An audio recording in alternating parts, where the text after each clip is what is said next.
Hendaklah kamu kuat di dalam Tuhan. Karena perjuangan kita bukanlah melawan darah dan daging, tapi melawan penguasa gelap dan roh-roh jahat di udara. Kenakanlah seluruh perlengkapan senjata Allah dan berjaga-jagalah dalam doa.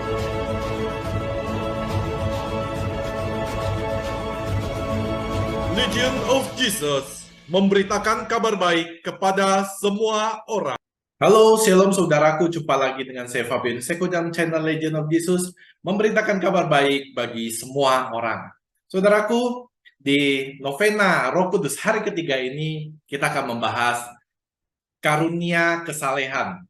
Apakah karunia kesalehan itu? Karunia kesalehan adalah karunia Roh Kudus yang membentuk hubungan kita dengan Allah, seperti hubungan seorang anak dengan bapaknya. Nah, pada saat yang bersamaan, membentuk hubungan persaudaraan yang baik dengan sesama tentunya.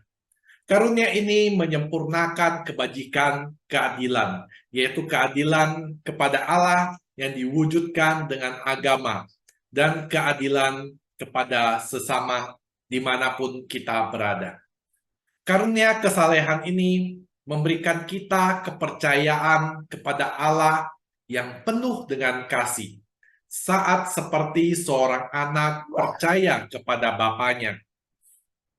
Hal ini memungkinkan karena kita telah menerima Roh yang menjadikan kita anak-anak Allah, sehingga kita dapat berseru, Aba, ya Bapa. Seperti yang ditulis di dalam Roma 8 ayat 15.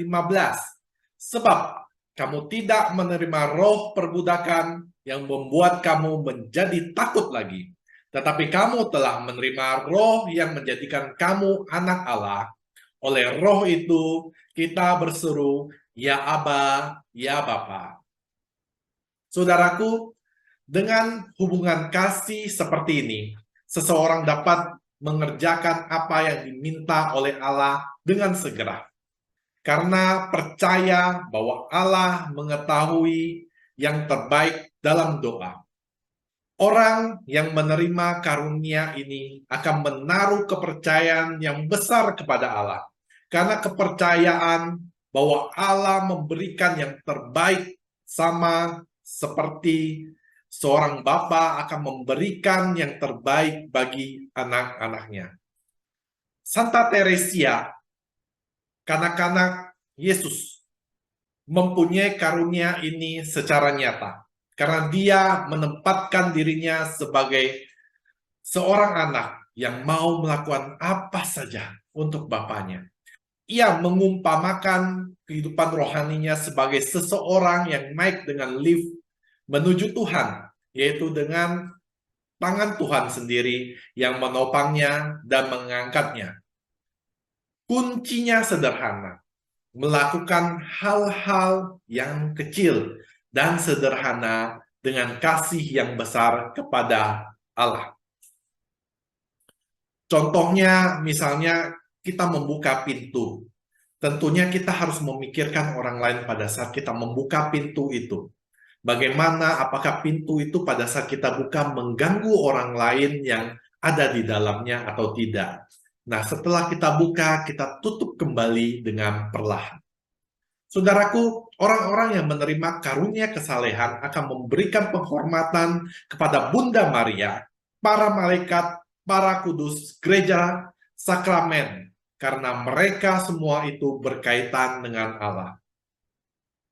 Jadi, kalau misalnya ada orang yang mengaku menerima karunia Roh Kudus, karunia kesalehan ini, tetapi dia tidak menghormati Bunda Maria, menghormati para malaikat dan juga para kudus, serta gereja dan juga sakramennya, apakah bisa dikatakan dia menerima karunia ini? Sebuah refleksi buat Anda dan saya.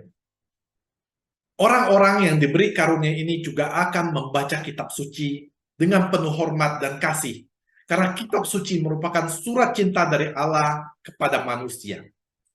Dalam hubungannya dengan sesama, karunia kesalehan dapat menempatkan sesama sebagai saudara-saudari di dalam Kristus. Karena Allah mengasihi semua umat manusia dan menginginkan agar mereka juga mendapatkan keselamatan. Mereka yang saleh ini akan menjadi lebih bermurah hati kepada sesama, dan dalam derajat yang lebih tinggi, mereka bersedia memberikan diri demi kebaikan sesama. Jadi saudaraku, karunia kesalehan ada karunia yang membuat kita senantiasa menghormati, menyembah, mengasihi Allah, dan mengasihi sesama. Karunia kesalehan membuat kita percaya kepada Allah seperti seorang anak percaya kepada bapaknya. Saudaraku, demikian apa yang bisa saya sampaikan mengenai karunia kesalehan ini. Semoga bermanfaat bagi Anda, menambah pengetahuan Anda, menguatkan iman Anda, dan Anda boleh silakan subscribe, like, dan juga bagikan kepada banyak orang agar channel ini selalu memberitakan kabar baik kepada semua orang. Akhir kata, saya mengucapkan terima kasih. Tuhan Yesus memberkati Anda dan juga saya. Bye-bye.